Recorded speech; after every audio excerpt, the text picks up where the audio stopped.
మాలల ఆత్మగౌరవ సభ హైదరాబాద్లో జరుగుతున్నటువంటి సందర్భంలో మరి మేము అసలు తెలంగాణలో మాలల జనాభానే లేదు, తెలంగాణలో మాలలు అనేటటువంటి వ్యక్తులు లేరు, వాళ్ళ జనాభా లేదు. కాబట్టి రిజర్వేషన్లు మాలలు తింటున్నారు అన్నటువంటి తప్పుడు ప్రచారం చేస్తున్నటువంటి మందకృష్ణ గారికి మేము ఒక్కటే విజ్ఞప్తి చేస్తూ ఉన్నాం. ఇవాళ ఆయనకు బల నిరూపణ చూపించడానికి వచ్చాం.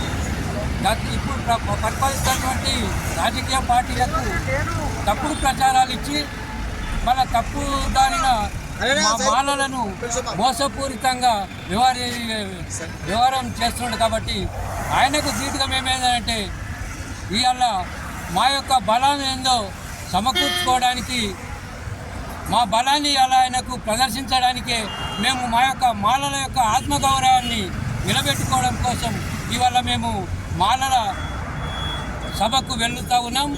మరి కొండాపూర్ మండలం నుంచి దాదాపుగా 3000 మంది తన సొంతంగా డబ్బులు సమకూర్చుకొని మరి యొక్క మాలల యొక్క ఆత్మగౌరవాన్ని తమాషా ప్రకారము మా రిజర్వేషన్ మాకు కావాలని చెప్పి మేము ఇలా డిమాండ్ చేస్తూ ఉన్నాము.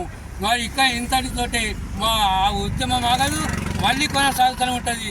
మరి రిజర్వేషన్లు వచ్చినంత వరకు మేము ఉద్యమం చేస్తామని చెప్పి మీతోటి మనవి చేస్తాము.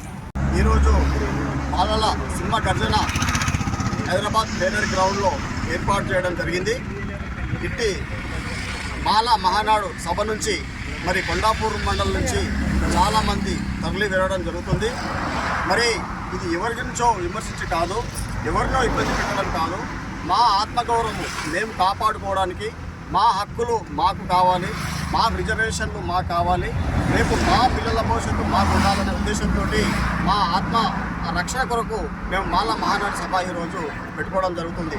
కాబట్టి ఇట్టి ప్రోగ్రాంలు అనేక లక్షల మంది తెలంగాణ రాష్ట్రంలో అనేక లక్షల మంది తరలి రావడం జరుగుతుంది.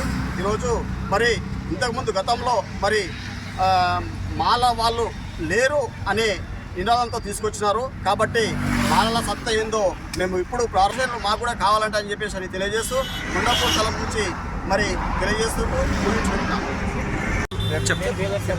వేగన్ సరిత, మారేపల్లి గ్రామం, మండల్ కొండాపూర్. మాలలకు అన్యాయం జరుగుతుంది కాబట్టి మేము ఏంటైనా సిద్ధంగా ఉంటాం.